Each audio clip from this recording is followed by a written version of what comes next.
नमस्कार, मैं श्रुति और आप देख रहे हैं डेन न्यूज। आइए एक नजर डालते हैं उन खबरों पर जो बनी हैं आज की सुर्खियां।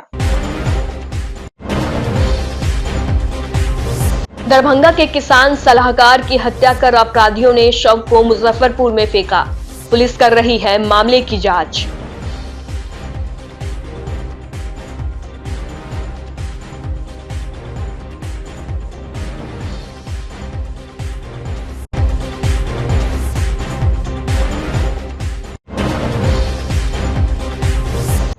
विकास लाइन होटल के मालिक से रंगदारी मामले का पुलिस ने किया खुलासा। 2 अपराधी गिरफ्तार। अय्याशी में रुपए लुटाने के लिए अपराधियों ने मांगी थी रंगदारी।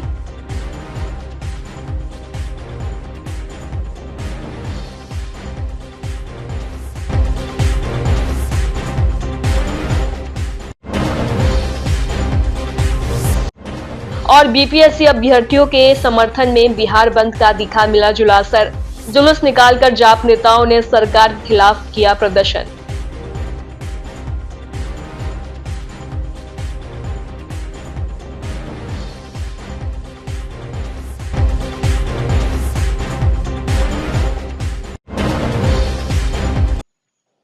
तो ये थी आज की सुर्खियां। अब खबरें विस्तार से। मुजफ्फरपुर गायघाट बेनीबाद थाना क्षेत्र के भटगामा के समीप रविवार की सुबह सड़क किनारे एक व्यक्ति का शव मिलने से इलाके में हड़कंप मच गया। सड़े में शव मिलने की सूचना मिलते ही मौके पर लोगों की भीड़ जुट गई। वहीं सूचना के बाद बेनीबाद थाना अध्यक्ष अभिषेक कुमार पुलिस की टीम के साथ मौके पर पहुंचे और एफएसएल की टीम को बुलाया गया। बरामद शव की पहचान दरभंगा जिले में पदस्थापित किसान सलाहकार मम्बी थाना क्षेत्र के कंसी गांव निवासी अजय कुमार के रूप में हुई है। अजय कुमार सिंह शनिवार से अपने घर से लापता बताए जा रहे हैं। पूरे मामले को लेकर ग्रामीण एसपी विद्यासागर ने बताया कि दरभंगा जिले में पदस्थापित किसान सलाहकार अजय कुमार सिंह का शव बरामद हुआ है, जिनका कहीं और हत्या कर शव को वहां फेंक दिया गया है। सभी बिंदुओं पर जांच की जा रही है। रहते थे, खाना खाए थे, खाना खा के बच्चे को बोले कि आ रहे हैं चौक पर से। उसके बाद 9 बजे मेरा भतीजा फ़ोन किया कि पापा फ़ोन नहीं उठा रहे हैं। तो हम 2-4 बार हम भी लगाए, फिर नहीं फ़ोन उठाए। तो हम कंसी से गए थे वहाँ पे, वहाँ पूरा खोजे, हम गए, दीपक गया, पूरा खोजे वहाँ पे। उसके बाद गए थे DMCH तक हम लोग गए थे। क्या कहते हैं थाना है ना, मम्बी थाना, वहाँ भी गए। तो बोले कि अभी बड़े बाबू नहीं है। बोले मोबाइल ट्रेस कीजिए ना। बोले लिख के दिए थे। हाँ, लिख के दिए थे, आवेदन दिए। हाँ, 12:30 बजे सर दिया गया। 12:30 बजे रात में गए थे हम। बोले कि मोबाइल ट्रेस करते, बोले बड़े बाबू नहीं है, बड़े बाबू 9 बजे आएंगे। तो फिर सुबह 9 बजे गए, हम सुबह 9 बजे गए थे। तो बोले बड़े बाबू अभी भी वहीं से आ रहे हैं, अभी उसी थाने में से आ रहे हैं। अभी आवेदन अभी रात में ही दे दिए थे 12:30 बजे सर हम लोग। उसको बोले थे खाली मोबाइल ट्रेस करिए कहाँ पे है। किसी दुश्मनी इनका? दुश्मनी सर, ये तो शिक्षक आदमी थे, ये गुटखा नहीं खाते थे। पूरे 13 इलाका गांव में पढ़ाते थे बच्चे को।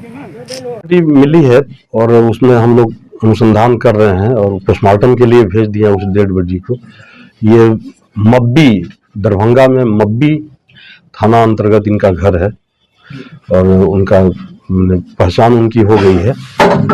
और पूर्व में भी इन लोगों ने वहाँ एक आवेदन दे रखा था लापता होने का। इस पर हम लोग उनके बयान पर केस दर्ज करके आगे की कार्रवाई करेंगे। आज जो डेड बॉडी मिला किस अवस्था में था? तो वो एनएच से करीब 500 मीटर के अंदर उसको लग रहा था कि कहीं से घटना करके यहाँ पर फेंक दिया गया है। एफएसएल की टीम भी उस पर आवश्यक कार्रवाई कर रही है। उनका मुंह ढका हुआ था पूरी तरह से, जिससे पहचान नहीं हो पा रही थी। हम लोग एफएसएल टीम का इंतजार कर रहे थे। एफएसएल टीम के आने के बाद से मुंह पर से जैसे ही पर्दा हटाया गया और उनको चित लेटाया गया, उसके बाद से तब तक काफी उनके परिजन भी करीब आधे घंटे बाद आ गए थे, जिन्होंने पहचान किया। परिजनों के द्वारा कोई बात बताई गई है कि वो यहाँ क्यों आए थे? नहीं, इस पर वो अभी कुछ नहीं बता रहे हैं। वो लिखित एक आवेदन दे रहे हैं, अभी तो दे ही रहे हैं आवेदन, जिसके आधार पर बेनीबाद में हम लोग FIR करके और आगे अनुसंधान करेंगे। बॉडी में कोई निशान वगैरह कुछ? बॉडी पर कोई निशान नहीं है। मुजफ्फरपुर पुलिस ने विकास लाइन होटल संचालक से मोबाइल फोन पर 10 लाख रुपया रंगदारी मांगने वाले मामले का खुलासा करते हुए मोकामा से 2 शातिर बदमाशों को गिरफ्तार किया है। गिरफ्तार बदमाश कईयों से रंगदारी के पैसे वसूल चुके हैं। अपराधी रंगदारी के पैसों को अय्यासी में खर्च करते थे। वहीं पूरे मामले का खुलासा करते हुए ग्रामीण एसपी विद्यासागर ने बताया कि तुर्की थाना क्षेत्र के मधौल स्थित विकास लाइन होटल के संचालक विकास कुमार पांडे से अज्ञात बदमाशों के द्वारा व्हाट्सएप कॉल और मैसेज के माध्यम से 10 लाख रुपए की रंगदारी मांगी गई। रंगदारी नहीं देने पर जान से मारने की धमकी दी गई। मामले की एफआईआर तुर्की थाना में दर्ज होने के बाद एसएसपी के निर्देशन पर बनी टीम ने सभी बंधुओं पर कार्य कर त्वरित छापेमारी करते हुए सारण जिले के जितेश यादव और बांड जिले के गोलू कुमार को मोकामा से गिरफ्तार किया है। साथ ही इनके पास से घटना में प्रयुक्त 2 मोबाइल फोन को बरामद किया गया है। जब इनसे पूछताछ की गई तो इन्होंने घटना में अपनी मौजूदगी स्वीकारते हुए बताया कि रंगदारी से मिले पैसे से वह अय्यासी में खर्च करते थे, जिसके वह आदी हो चुके थे। ये घटना है 30 दिसंबर की घटना है, जिसमें कि तुर्की थाना अंतर्गत विकास कुमार पांडे ने एक आवेदन दिया, जिसमें उन्होंने बताया कि एक व्हाट्सएप मैसेज से और बार बार फोन करके धमकी दी जा रही है कि आप 10 लाख रुपए दीजिए अन्यथा आपकी हत्या कर दी जाएगी। तो इस तरह का जैसे ही हम लोगों के संज्ञान में आया तो वरीय पुलिस अधीक्षक के निर्देशन में एक टीम बनी, जिसमें कि चंद्रज्ञानी जी, हम, तुर्की थानाध्यक्ष, सारे लोग थे। डीआईयू के भी लोग थे इसमें, डिस्ट्रिक्ट यूनिट जो है, और हम लोगों ने इसका तहकीकात शुरू किया। और इसके बाद भी वो रुका नहीं, लगातार ही वहाँ से व्हाट्सएप मैसेज आते रहा विकास पांडे के मोबाइल पर।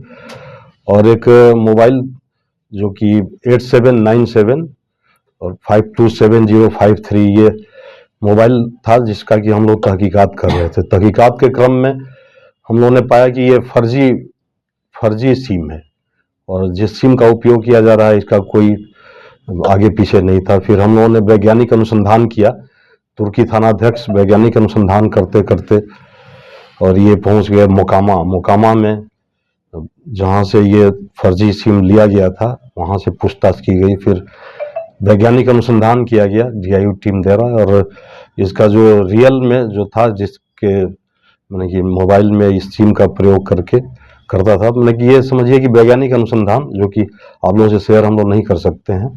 और इस तरह से जो रियल में जो कल्प्रिट था वहाँ तक हम लोग पहुँचे। तो ये जो रियल कल्प्रिट है ये काफ़ी मैंने इसका धंधा ही है रंगदारी मांगना, और रंगदारी से पैसे वसूल करके और खूब ज़्यादा मैंने कि तड़क भड़क और मैंने कि महिलाओं के साथ डांस करना, ये सब हम लोग साक्ष्य जुटाए हैं।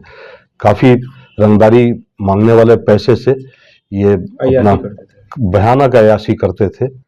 और इनका नाम जितेश कुमार यादव, पेशर धूप नारायण राय, गरीब पट्टी और थाना सोनपुर, जिला सारण के ये रहने वाले हैं।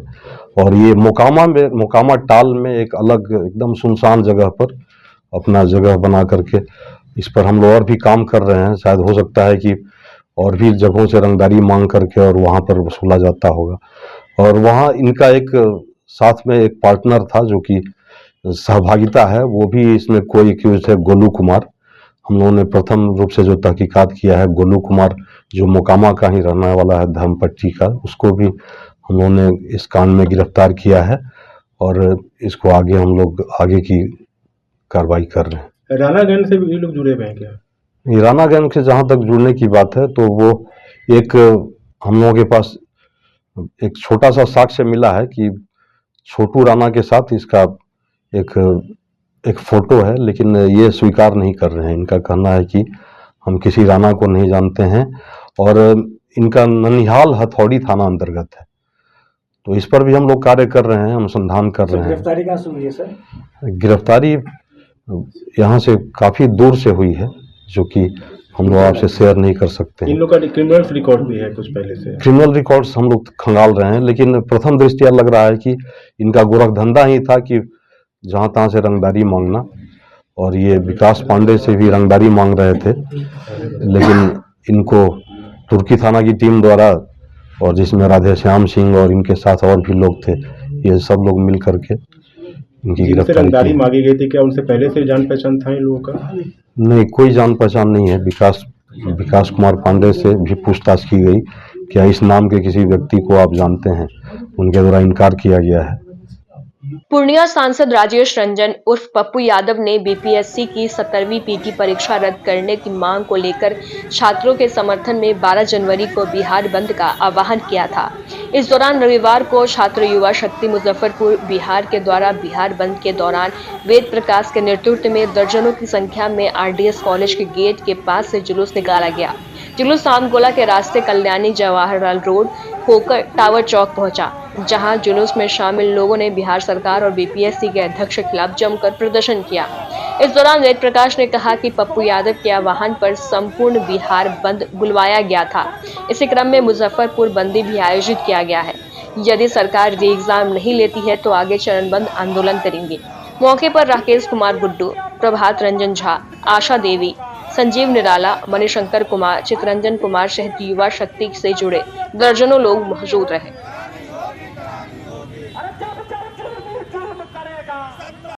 आज युवा दिवस है और बिहार के छात्र, युवा और वंचित तबकों के जन जन के मसीहा श्री पप्पू यादव जी ने आह्वान किया है कि बीपीएससी छात्रों पर जो लाठीचार्ज हुई है, लगातार बिहार में क्वेश्चन पेपर विभिन्न परीक्षाओं में लीक हो रही है, इस सारे मामले में राज्य सरकार के तंत्र और राज्य सरकार के जो अफसर हैं, इनकी मिलीभगत से लाखों करोड़ों रुपए में हर साल छात्रों के जीवन के साथ सौदा किया जा रहा है। इसके खिलाफ आज संपूर्ण बिहार बंद है और मुजफ्फरपुर में पप्पूयावादी साथी जो हैं आज सड़कों पर हैं। हमारी मांग है कि बीपीएससी के 17वीं परीक्षा को रद्द कराकर और फिर से इसकी परीक्षा आयोजित की जाए। इसके साथ साथ जो पिछली परीक्षाएं हुई हैं उसको रद्द करके इसकी उच्च स्तरीय जांच हाईकोर्ट के वर्तमान न्यायाधीश से कराई जाए, अन्यथा छात्रों के आंदोलन में और भी मजबूती से हम लोग आगे सड़कों पर उतरेंगे।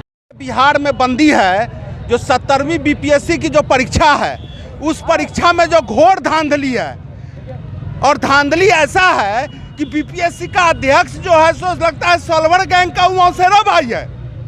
बिहार में जितनी भी परीक्षाएं हो रही है, चाहे सिपाही भर्ती हो या नीट का भी मामला है, अभी बीपीएससी में हमारे बिहार के नौनिहालों के साथ ये सरकार और बीपीएससी अध्यक्ष जो है वो छल कर रहा है। वह जो है निरीह छात्रों, जो हमारे बिहार के भविष्य है, हमारे घर के बच्चे हैं, कल के वो बिहार के भविष्य होंगे, उनका जो है उन पर इस ठंड में वाटर कैनन का प्रयोग किया जा रहा है, लाठी चलाई जा रही है। ये दरिंदगी अब नहीं सहा जाएगा और आज का जो बंदी है जननायक श्री पप्पू यादव जी के आह्वान पर किया गया है। और हम सरकार को चेतावनी देते हैं कि अगर दोबारा परीक्षा नहीं हुआ तो हमें देखेंगे कि सरकार तुम्हारे लाठी गोली में कितनी दम है। तब तमाम पप्पूवादी सड़कों पर गोलियां खाने के लिए उतर जाएंगे। मुजफ्फरपुर के माड़ीपुर स्थित सर्किट हाउस में एनडीए के 5 घटक दल की रविवार को बैठक हुई। बैठक में नेताओं ने कहा कि सभी पार्टी की पहचान अब एनडीए होगी। जदयू एमएलसी नीरज कुमार ने चुटकी लेते हुए कहा कि बहुत लोग का कहना है कि अब खेल होगा, तो अब खेल नहीं होगा, अब एनडीए का मेला होगा।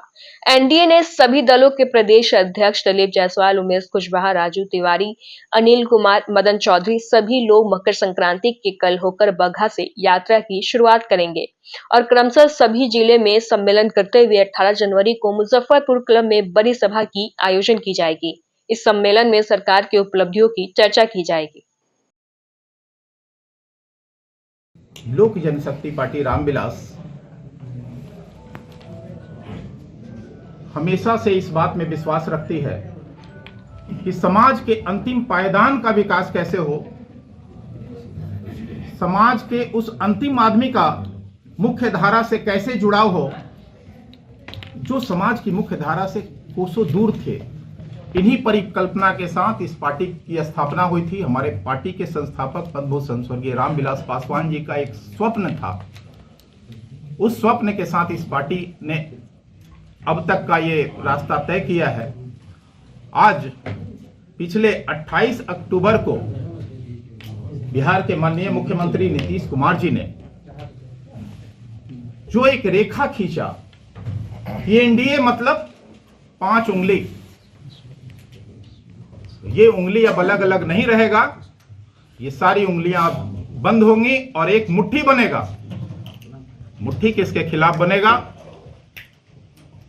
वह सब कोई जानता है। और यही घबराहट में तरह तरह के उल्टे सीधे बयान दिए जा रहे हैं। बिहार के कई नए चेहरे, नवोदित चेहरे जो राजनीति में पार्ट टाइम पॉलिटिशियन के रूप में जाने जाते हैं, बहुत हैरत होती है कि कुछ अभद्र शब्दों का भी वो प्रयोग करने से बाज नहीं आ रहे हैं। ये दुर्भाग्य है।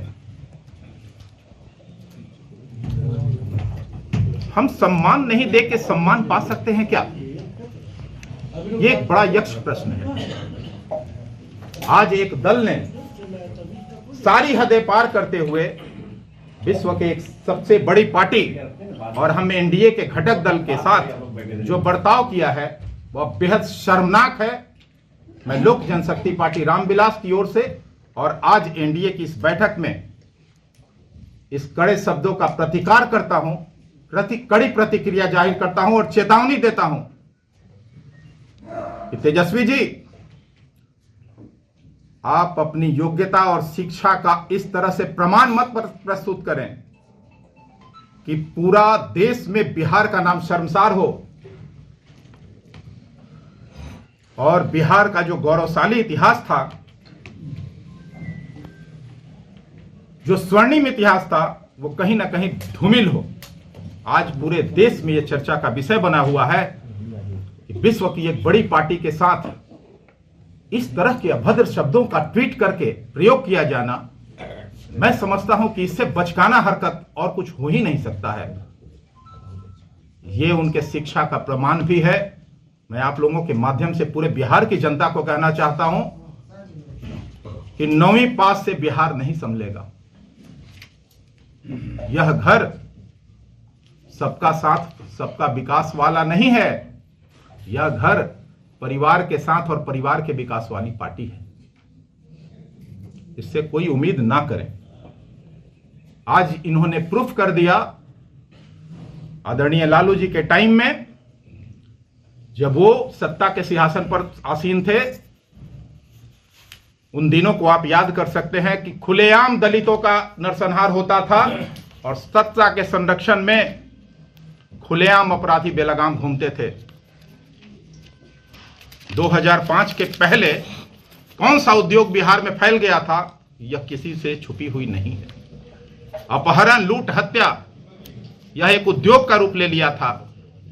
आज उद्योगपतियों की जब बात करते हैं, पलायन पे चर्चा करते हैं, तो उन्हें शर्म आनी चाहिए। उद्योगों का पलायन, उद्योगपतियों का पलायन किसके जी में हुआ, किसके रीजन में हुआ?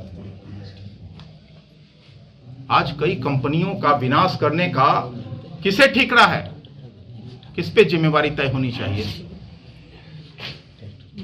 तेजस्वी जी इस तरह की बात करते हैं।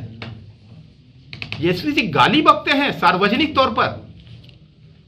राजनीति में इन सब चीजों का कोई महत्व है क्या, या इसके लिए जगह है? बिहार की जनता ये सारी चीजें देख रही है, आने वाले समय में इनको बताएगी। जैसा कि हमारे आदरणीय भाई नीरज कुमार जी ने कहा, ये तो पहले से तय है। नीरज जी ने आज एक बड़े रहस्योद्घाटन जो है उद्भेदित किया कि भाई मुजफ्फरपुर में भी जमीन है और बीघे से जमीन है। हम लोग इस बात को लगातार कहते रहे हैं कि भाई नौकरी का चर्चा करने वाले लोग, नौकरी पे छाती पीटने वाले लोग क्यों छाती पीट रहे हैं? क्योंकि नौकरी के बदले इन्हें जमीन चाहिए। इस बात का प्रमाण इन्होंने प्रस्तुत कर दिया। क्या तेजस्वी जी जवाब देंगे आप कि इस जमीन का जवाब क्या होगा आपके साथ? देखिए, बिहार बदल रहा है। 2005 के पहले का बिहार और 2005 के बिहार में एक बड़ा अंतर आ गया है। हम तब भी मुजफ्फरपुर आते थे, आज भी मुजफ्फरपुर आए हैं। फ्लाईओवर का जो फेहरिस्त देखने को मिला है वह किसकी देन है? डबल इंजन की सरकार बिहार में चल रही है। देश के यशस्वी प्रधानमंत्री आदरणीय श्री नरेंद्र मोदी जी की दूरदर्शी सोच और बिहार के माननीय मुख्यमंत्री नीतीश कुमार जी का जो विजन है, जो उन्होंने संकल्प लिया है, एनडीए का एक नारा है सबका साथ सबका विकास और सबका विश्वास। आज इसी विश्वास के साथ जो माननीय नीतीश कुमार जी ने 7 निश्चय का संकल्प लिया, आज घर घर जमीन जमीन पर देखने को मिल रही है। यह कहने में कोई अतिशयोक्ति नहीं है कि बिहार में अगर विकास की गंगा बही है तो वो एनडीए के राज में बही है। आज जिसे पूरी कल्पना मानते थे लोग, मुजफ्फरपुर की धरती पर साकार होते दिख रहा है। मुझे याद है कि मुजफ्फरपुर आने के लिए 7-7, 8-8 घंटे लगते थे। आज बिहार के कोने कोने से आने के लिए 5 घंटों का समय तय किया है माननीय मुख्यमंत्री की सोच ने। इसलिए अब वो दिन नहीं दूर है जो माननीय मुख्यमंत्री जी ने एनडीए के बैठक में 28 अक्टूबर को जो 2025 में 225 का लक्ष्य उन्होंने रखा है। रविवार को मुजफ्फरपुर जिला स्कूल मैदान में पतंजलि योग पीठ द्वारा विराट योग महासभा का आयोजन किया गया। आयोजित विराट योग महासभा का शुभारंभ मुख्य अतिथि पिछड़ा वर्ग एवं अति पिछड़ा वर्ग कल्याण विभाग के मंत्री हरि सहनी के द्वारा किया गया। इस दौरान मंत्री हरि सहनी ने योग को निरोग रहने का मार्ग बताते हुए जीवन में योग की उपयोगिता और आज की आवश्यकता योग के बारे में लोगों को जानकारी दी। को अपने देश से स्नेह है तो मैं तो कुछ खास हूं, इसलिए खास हूं कि दुनिया में कोई देश नहीं जिस देश के नाम के पीछे मां लगा हो, तो मैं तो कुछ खास हूं। और फिर जिस देश के आजादी में 10 लाख से अधिक पूर्वज कुर्बानी दिए और बंटवारा में इसका दोगुना, उन अपने तमाम शहीदों को श्रद्धांजलि देने के लिए, अपने ध्वज तिरंगे ध्वज को सलामी देने के लिए जब एक बार मैं भारत मां की जय बोलता हूं तो लगता है मुझे अपने उन तमाम शहीदों को मैं श्रद्धांजलि दे रहा हूं, अपने तिरंगे को सलामी दे रहा हूं। तो जब भी जयघोष की बारी आवे तो उस जयघोष से लगे कि पूरे ऊर्जा और श्रद्धा के साथ जयघोष हो रहा है। प्यार से बोल के दिखाइए एक बार कि हम देशभक्तों की टोली बैठी हुई है। बोलिए भारत माता की, भारत माता की, वंदे हर हर महादेव। रविवार को मुजफ्फरपुर के सिकंदरपुर गौशाला परिसर में विशाल सनातन समागम सह हिंदू योद्धा सम्मान समारोह का आयोजन किया गया। कार्यक्रम का शुभारंभ पंडित विनय पाठक, आचार्य चंद्र किशोर पराशर सहित उपस्थित अन्य गणमान्य लोगों ने स्वामी विवेकानंद एवं श्री राम लाल के चित्र पर पुष्पांजलि अर्पित कर किया। शहर के विभिन्न क्षेत्रों से गांजे बाजे के साथ और देवी देवताओं की आकृति बनाकर जुलूस के शकल में नाचते गाते हुए लोग पहुंचे। इस दौरान 101 सनातनी योद्धाओं को उपस्थित अतिथियों के द्वारा अंग वस्त्र और त्रिशूल देकर सम्मानित किया गया। इस दौरान बिहार सरकार के पंचायत राज मंत्री केदार प्रसाद ने कहा, यह शताब्दी सनातन का है। ध्वज आज देशी नहीं विदेश में बढ़ रहा है। हमें इसको और भी बल प्रदान कर भारत को विश्व गुरु बनाना चाहिए। वहीं आचार्य चंद्रकिशोर पराशर ने कहा कि सनातन समाज पर चारों तरफ से हो रहे हमले को रोकने के लिए आवश्यकता है कि हम जाति पार्टी को भूल करके एक मत हो करके सनातन समाज को एकात्म बनाना होगा। यह समय की आवश्यकता है और इसी का आह्वान करने के लिए आज ये सनातन धर्म समागम का आयोजन किया गया।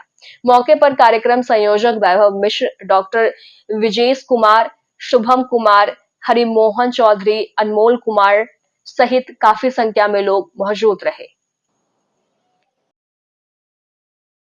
ये सनातन धर्म इंसानों को जीना सिखाता है। सनातन धर्म है तो हम हैं और समाज भी है। समाज में शांति व्यवस्था कायम करना, अपने देश को आगे बढ़ाने में सनातन धर्म की बड़ी भूमिका।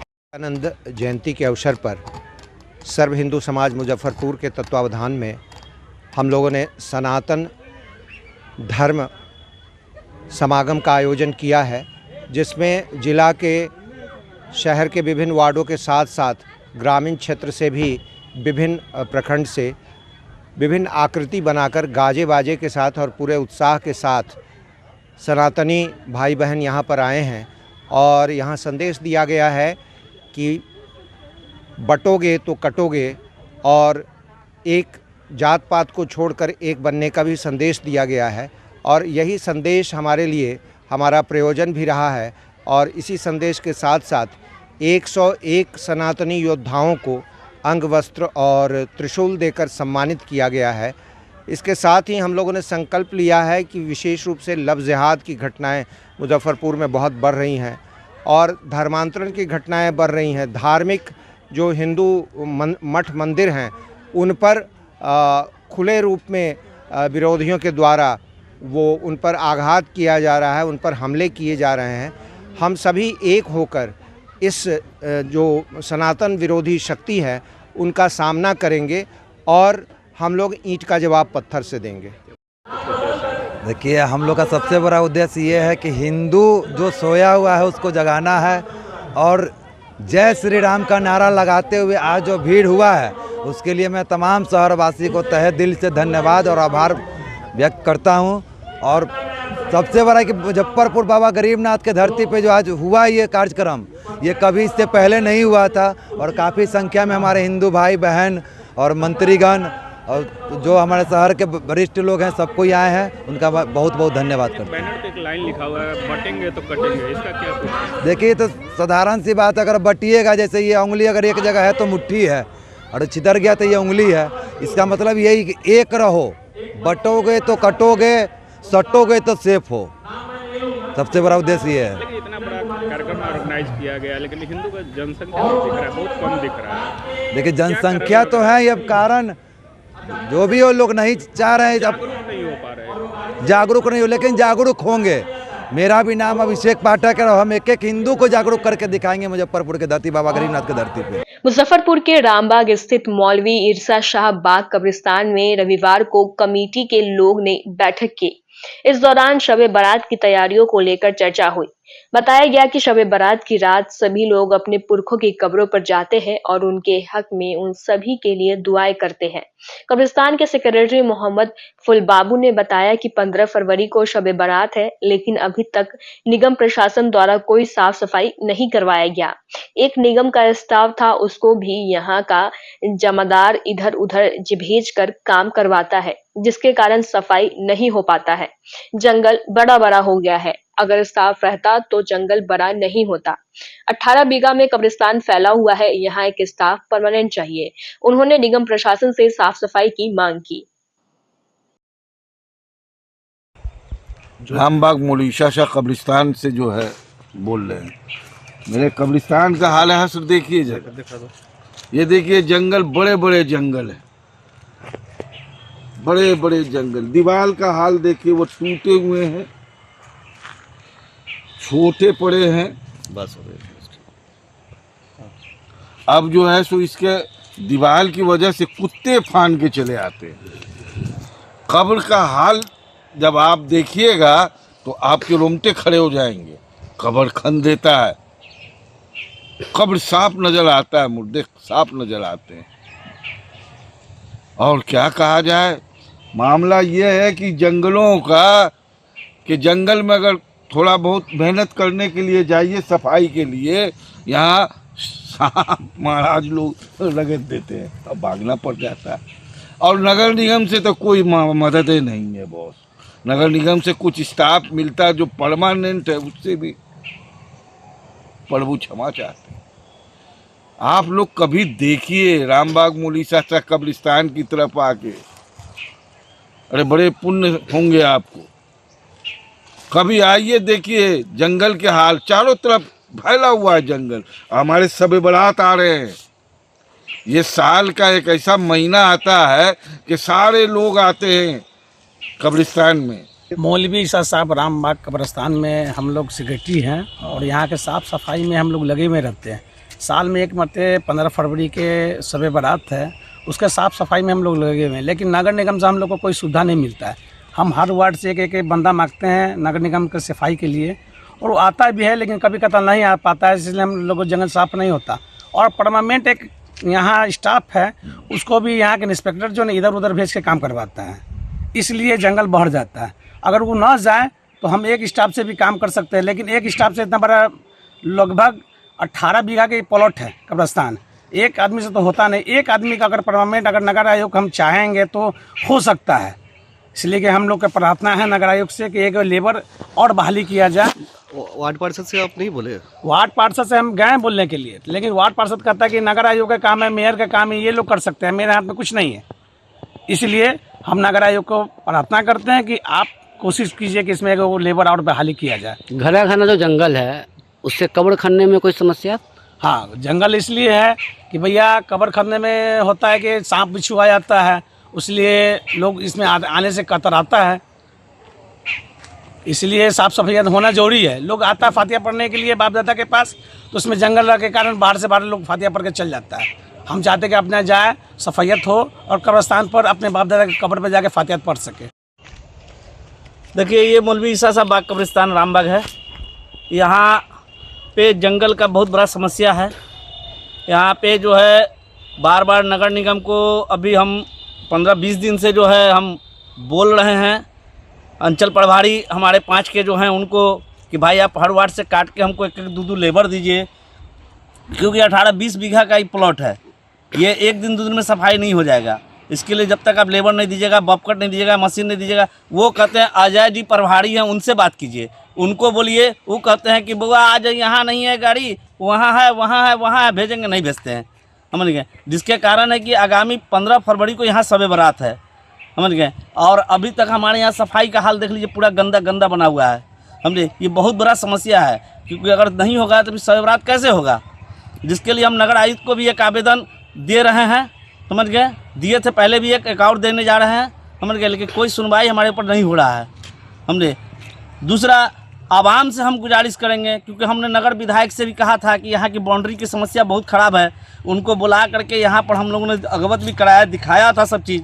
वो बोले थे कि आप जो करके इसका दीजिए, हम इसका करा देते हैं। वो भी दिए हुए हमको मोटा मोटी 2 साल से ऊपर हो गया, लेकिन अभी तक नगर विधायक जी का नींद नहीं टूटा है। शायद कहीं अब इलेक्शन का समय आया, कहीं नींद टूटे। इसलिए हम नगर विधायक से भी कहेंगे और जिलाधिकारी से भी कहेंगे, नगर आयुक्त से भी कहेंगे कि भैया इस कब्रिस्तान पर आप लोग थोड़ा सा ध्यान दिए सर, ताकि जो है इस कब्रिस्तान का बाउंड्री का काम ऊंचा करवा दीजिए। क्योंकि इधर सुंदर बाग के तरफ से जो है रोड बनने के कारण 1.5 फीट का रोड दीवार हो गया है, जिसके कारण कुत्ता तरफ के चलाता है, कब्र को खन देता है, समझे। जिसके कारण बहुत मुर्दे के लिए बेहुरमती हो जाती है उसके लिए। इसलिए हम उनको भी कहेंगे, जनप्रतिनिधि लोग को भी कहेंगे कि भाई आप लोग इस पर थोड़ा ध्यान दीजिए। शहरी विधानसभा प्रत्याशी डॉक्टर गौरव वर्मा ने रविवार को मुजफ्फरपुर के पुरानी गुदरी रोड बहलखाना में चाय पर चर्चा का आयोजन किया। मौके पर डॉक्टर गौरव वर्मा ने लोगों से संवाद करते हुए लोगों की परेशानियों पर चर्चा की। साथ ही वहां मौजूद लोगों ने चाय की चुस्कियों के साथ उनकी बातों को सुना। उन्होंने कहा कि बहलखाना इलाका विकास के मामले में काफी पीछे है। शिक्षा, रोजगार, सुरक्षा आपका हक है, जो आपसे कोई नहीं छीन सकता है। उन्होंने लोगों के संवाद में कहा कि अगर मैं विधायक बनता हूं तो सबसे पहले इस इलाके में शिक्षा को बढ़ावा देने के लिए एक स्कूल का निर्माण कराऊंगा।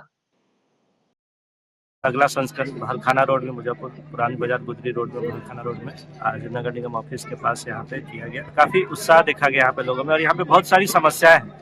जो बेसिक समस्या, यहाँ पे एक मकान काफी जर्जर स्थिति में है, यहाँ के बच्चों को शिक्षा नहीं मिल पा रही है, मकान से लोग को विस्थापित किया जा रहा है, जिस पर प्रशासन का ध्यान थोड़ा भी नहीं है। प्रशासन को चाहिए कि इस पर ध्यान दे, और इन लोग ये हम भी हमारे भारतीय हैं, ये हमारे भारत के नागरिक हैं, इनका भी रक्षा, इनकी भी सुरक्षा करना हमारी जिम्मेवारी है। हमारे जनप्रतिनिधियों को भी चाहिए कि इसका संज्ञान लें। तो यहाँ पे बहुत सारा काम करने को, यहाँ पे शिक्षा में बहुत सारा काम करने को, यहाँ पे स्कूल खोलने की जरूरत है, यहाँ पे रोड नाला को ठीक करने की जरूरत है, यहाँ पे मकान बनाने की जरूरत है। आज भी हमारा ये एरिया काफी उपेक्षित महसूस कर रहा है, इस पे आगे बढ़ के कुछ काम करने की जरूरत है। बाकी संस्करण के अलावा सर यहाँ पे क्या कुछ देखने को मिला? यहाँ पे मैं कॉमन लोगों से मिल रहा हूँ, यहाँ कॉमन समस्याएं जो मुझे देखने को मिल रही है। लग रहा है कि शहर का ये हिस्सा काफी पीछे छूट गया है, लग रहा है ये शहर का हिस्सा काफी उपेक्षित है, जिसको शहर के मानचित्र से अलग कर दिया गया। ये गलत है, यहाँ पे यहाँ के लोगों के साथ गलत किया जा रहा है, इसको बदलाव की जरूरत है। आपके द्वारा क्या कुछ आश्वासन दिया गया है यहाँ? मैंने आज इस मंच से वादा किया है कि मैं अगर विधायक बना तो इससे सबसे पहले मैं स्कूल का उद्घाटन करूंगा, स्कूल में खोलूंगा, निजी कोष से खोलूंगा, क्या लगता है कि शिक्षा आने के बाद इस इलाके में बदलाव आएगा? एकदम शिक्षा आएगा तो रोजगार होगा और सब कुछ ठीक हो जाएगा। राष्ट्रीय युवा दिवस के अवसर पर मुजफ्फरपुर के अखाड़ा घाट नाजीपुर स्थित गायत्री शक्तिपीठ के प्रांगण में युवा प्रकोष्ठ गायत्री शक्तिपीठ द्वारा एक कार्यक्रम का आयोजन किया गया, जिसका उद्घाटन झपा सीआरपीएफ के डीआईजी राकेश शर्मा द्वारा दीप प्रज्वलित कर किया गया। कार्यक्रम में प्रेरक नाटक, प्रेरक संगीत एवं प्रेरक उद्बोधन द्वारा युवाओं को जागृत किया गया। इस दौरान अपने अनुमोदन में डीआईजी राकेश शर्मा ने युवाओं को स्वामी विवेकानंद की वह बात याद दिलाई जिसमें वो कहा करते थे, उठो जागो एवं तब तक नहीं रुको जब तक लक्ष्य की प्राप्ति ना हो जाए। मौके पर शांति कूच प्रतिनिधि शशि भूषण ठाकुर, गायत्री शक्तिपीठ व्यवस्थापक ललितेश्वर प्रसाद सिंह, नितेश कुमार, हिमांशु गौरव रंजन, ज्ञान प्रकाश, जिला समन्वय ओम प्रकाश गुप्ता मौजूद रहे। आज गायत्री शक्तिपीठ अखाड़ा घाट मुजफ्फरपुर के कैंपस में भव्य रूप से राष्ट्रीय युवा दिवस का कार्यक्रम आयोजन किया गया है, जिसमें हम लोग स्वामी विवेकानंद जी की जयंती मनाएंगे। इसके साथ साथ बच्चों को ड्रामा, संगीत, नृत्य, डांस, इन सभी के माध्यम से आज की समस्याओं के समाधानों को हम दिखाएंगे। जैसे मोबाइल एडिक्शन हो गया, पर्यावरण से संबंधित समस्या है, हमारा खान पान कैसा हो, हमारा व्यवहार कैसे हो, मेडिटेशन से हमारा क्या लाभ होता है, इन सारी गतिविधियों को हम लोग डांस, ड्रामा, नृत्य के माध्यम से प्रस्तुत करने वाले हैं। आज कहाँ के बच्चे लोग आ रहे हैं? यहाँ पे गायत्री शक्तिपीठ के कैंपस के आसपास के जितने भी लोग हैं, उसके साथ साथ अखाड़ा घाट हो गया, बालू घाट हो गया, अहियापुर हो गया और इस इलाके के विभिन्न जगहों से लोग आ रहे हैं। स्वामी विवेकानंद की जयंती, आप संदेश क्या देना चाह रहे हैं? स्वामी विवेकानंद जी की जयंती पे हम लोग यही संदेश देंगे कि युवा उठो, अपने जीवन में लक्ष्य को प्राप्ति कीजिए। जब तक हमारा लक्ष्य प्राप्त नहीं हो जाए तब तक हम चैन से ना सोएं। रविवार को सीनियर सिटीजन काउंसिल मुजफ्फरपुर के द्वारा छाता चौक स्थित चित्रगुप्त एसोसिएशन के सभागार में 32वां वार्षिक समारोह का आयोजन किया गया, जिसमें मुख्य अतिथि भारत सरकार के जल शक्ति मंत्री डॉक्टर राजभूषण चौधरी, बिहार सरकार के राजस्व मंत्री केदार प्रसाद गुप्ता, पूर्व कुलपति गोपाल जी त्रिवेदी, पूर्व मंत्री सुरेश कुमार शर्मा सहित कई गणमान्य लोग शामिल हुए। काउंसिल के महामंत्री त्रिलोकी प्रसाद वर्मा ने संगठन के द्वारा किए जाने वाले कार्यों का विस्तार से चर्चा किया। इस दौरान उपस्थित केंद्रीय मंत्री के सामने कई प्रस्ताव भी रखे गए। मौके पर अध्यक्ष रामनाथ प्रसाद सिंह, अध्यक्ष उच्च सदन डॉक्टर शारदा चरण सहित सीनियर सिटीजन काउंसिल के सभी सदस्य मौजूद रहे। हमारे यहाँ जो 32वां वार्षिक अधिवेशन है आज, और यहाँ हमारे अभी 3000 मेंबर हैं लगभग, इसमें कुछ मर गए हैं, अभी 2800 करीबन लाइव है। हमारा जो कार्यकलाप है वह सामाजिक, और हम बराबर हर वर्ष यह कार्यक्रम करते हैं। सरकारी जो योजनाएं हैं उस योजनाओं का भी काम करते हैं, जैसे ट्रैफिक जागरूकता अभियान है, फ्लड में कंबल बांटना, दुर्भिक्ष में अन्न बांटना, कपड़ा देना, गरीब को मदद करना। और सारी हमारे पास आमदनी का कोई स्रोत नहीं है, हमारा जो मेंबर जो है वही मेंबर जो पैसा देता है उसी धनराशि से हम ये सारे काम करते हैं। और उन सबों के बावजूद भी आज मेरा एफडी है और काफ़ी एफडी है। हमारे पास सबसे बड़ा दुर्भाग्य है कि हमारे 32वां अधिवेशन होने जा रहा है, 18 साल हो गए यहाँ ज़मीन आइडेंटिफाई किया गया। वो अभी तत्कालीन मंत्री थे, वो अभी भूमि सुधार मंत्री थे बिहार से, और उन्हीं के रिजिम में उन्हीं के रिकमेंडेशन पर किया गया। लेकिन आज तक मुजफ्फरपुर में वह ज़मीन हमको आवंटित नहीं हुआ है। 18 उस पर सिर्फ कलेक्टर को एनओसी देना है। कलेक्टर को एनओसी, कलेक्टर के यहाँ जब वह प्रपोजल आया रमई राम जी का, तो कलेक्टर ने ही मैंने सीओ को प्रक्रिया के अंदर सीओ के यहाँ गया कि ज़मीन आइडेंटिफाई कीजिए। ज़मीन आइडेंटिफाई करके बजाबते से जो प्रक्रिया है उस प्रक्रिया के तहत वह आइडेंटिफाई करके एनओसी इशू करने के लिए कलेक्टर के यहाँ आया, और वह कलेक्ट्रेट में आज 14 में आया है और आज 24 हो गया। 10 वर्ष से यह फाइल कलेक्ट्रेट में पड़ा हुआ है, कलेक्टर के सामने पड़ा हुआ है। हम लोग डेलीगेशन मिले, हम लोग देते हैं सारा चीज़। ब्रजभूषण मंत्री जी जो हैं, इन्होंने व्यक्तिगत रूप से भी उनको बोले एडीएम को कि आप इसको देखिए और इसको रिकमेंड कीजिए। लेकिन हम लोग जब डेलीगेशन हम लोग मिलने गए, अति करने गए, तो उन्होंने हम लोग को लंबा बात रखा के और कहीं कि नहीं संभव नहीं है, हम लोग कर सकते, हमारे बस की बात नहीं। तो हमने कहा कि तो हमको चिट्ठी तो दीजिए, आप चिट्ठी तो दीजिए, लेकिन वह भी चिट्ठी अब 6 महीना हो गया है, अभी तक वह 3 महीना हो गया, अभी तक वह चिट्ठी हमको नहीं दी है। और हम लोग फिर उनको रिमाइंडर दिए हैं, लेकिन कोई इसका जवाब नहीं। और किन किन बातों पर बातें हुई हैं और क्या क्या बातें हुई हैं? और बातें हुई है, मंत्री जी ने आश्वासन दिया है कि नहीं वह जमीन मिलेगा। राज्य मंत्री बिहार सरकार के जो मंत्री केदार जी हैं, वह भी कहीं ना कि नहीं जमीन आपको हम दिलावेंगे। केंद्रीय मंत्री जो हैं उन्होंने भी किया है, और केंद्रीय मंत्री अपने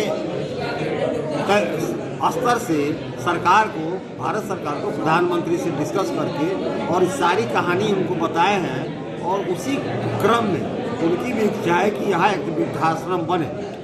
आज की खबरों में बस इतना ही। कल फिर मिलेंगे कुछ नई खबरों के साथ। तब तक के लिए हमारे डेन न्यूज टीम को दीजिए इजाजत। नमस्कार।